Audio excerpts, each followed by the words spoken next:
Lundi, 5h30 du matin. Michel entre sous la douche. Il savonne frénétiquement tout le sang qu'il a sur son corps.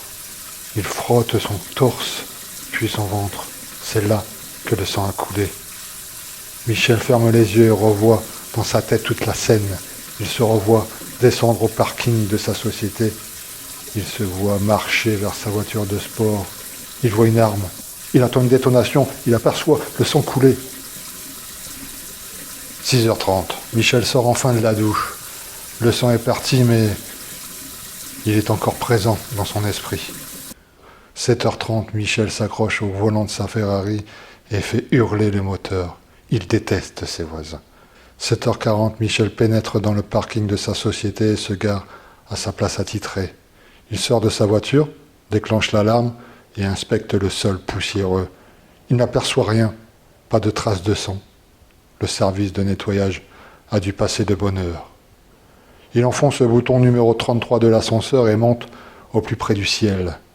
Michel parcourt le long couloir du dernier étage, salue de la tête l'hôtesse d'accueil, prend un café à la machine et s'enfonce confortablement sur son siège en cuir de son immense bureau. Sans attendre, Michel saisit dans l'un de ses tiroirs un antidouleur et autres médicaments sans ordonnance. Le président directeur général de cette grande société est vidé, épuisé par ces semaines qui n'en finissent pas. Il est également fatigué de tout ce sang. Michel avale une dizaine d'antidouleurs avec un peu d'eau, puis laisse sa lourde tête chuter contre le bois d'ébène de son bureau. Il est si fatigué. Au bout de quelques secondes, l'homme d'affaires se reprend. Il faut aller de l'avant, ne pas regarder derrière soi. Michel examine rapidement son agenda du jour et repart au combat. Vendredi 21h, Michel descend au parking. Cette semaine de folie est enfin terminée. Il marche dans ce long parking sombre. L'homme de l'entretien a encore oublié de changer les néons. Michel avance d'un pas anxieux vers sa voiture de sport. Un homme en capuche l'attend. Michel a un instant d'arrêt puis continue sa marche. Il se retrouve maintenant à quelques mètres de l'inconnu. Celui-ci sort une arme, sans un mot, tire sur Michel. Le pauvre président directeur général est touché au torse et au ventre. Michel s'écroule sur le sol. Il y a du sang partout. Lundi, 5h40 du matin, Michel entre dans la douche et savonne tout le sang qu'il a sur le corps. Il frotte énergiquement son torse puis son ventre. C'est là que le sang a coulé. Michel ferme les yeux et revoit dans sa tête toute la scène. Il se voit descendre du parking de sa société. Il se voit marcher vers une voiture de sport. Il voit une arme. Il attend une détonation. Il aperçoit du sang couler. 6h30. Michel sort enfin de la douche. Le sang est parti, mais il est encore présent dans son esprit. 7h30 du matin, Michel s'accroche au volant de sa Ferrari et fait hurler le moteur. Michel déteste ses voisins. 7h40, Michel pénètre dans le parking de sa société et se gare à sa place attitrée. Il sort de sa voiture, déclenche l'alarme et inspecte le sol poussiéreux. Il n'aperçoit rien, pas de traces de sang. Le service de nettoyage a dû passer de bonne heure. Michel parcourt le long couloir du dernier étage, salue de la tête l'hôtesse d'accueil, prend un café machine et s'enfonce dans son bureau. Michel s'écroule sur son fauteuil en cuir et saisit dans l'un de ses tiroirs un antidouleur. Le président directeur général de cette grande société est vidé, épuisé par ces semaines qui n'en finissent pas. Il est également fatigué de tout ce sang. Michel avale une dizaine d'antidouleurs avec un peu d'eau, puis laisse sa lourde tête chuter contre le bois d'ébène de son bureau. Il est fatigué. Au bout de quelques secondes, l'homme d'affaires se reprend. Il faut aller de l'avant, ne pas regarder derrière soi. Michel examine rapidement son agenda du jour et repart au combat. Vendredi 21h, Michel descend au parking. Cette semaine de folie est enfin terminée. Il marche dans ce long couloir sombre. L'homme de l'entretien a encore oublié de changer les néons. Michel se dirige à sa voiture de sport. Un homme en capuche l'attend. Michel a un instant d'arrêt puis continue sa marche.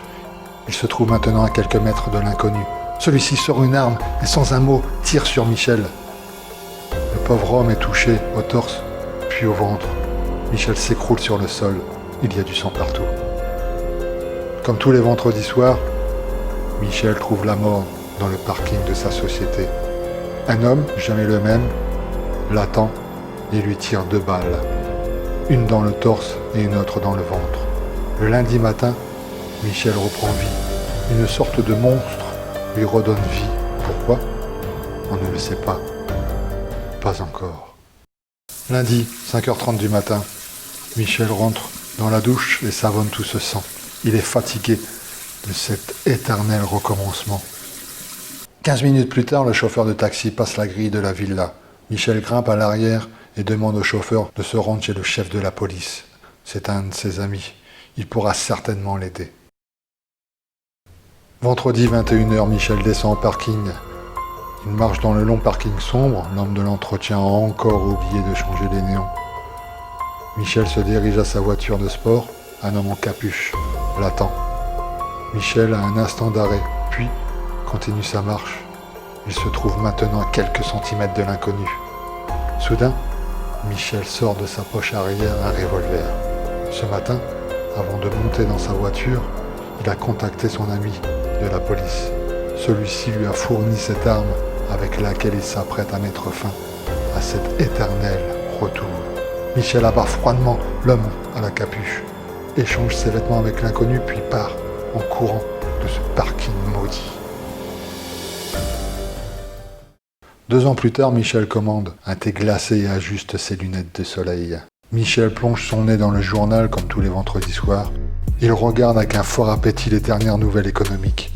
Il découvre que son ancienne société vient de déposer le bilan.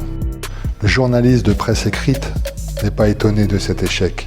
Il note que cela fait 2 ans jour pour jour que cette entreprise maudite part en déconfiture. Les présidents directeurs généraux ont tous fini en hôpital psychiatrique. D'après eux, tous les vendredis soirs, ils mourraient tous au travail et un monstre terrifiant les ressuscitait tous les lundis matins.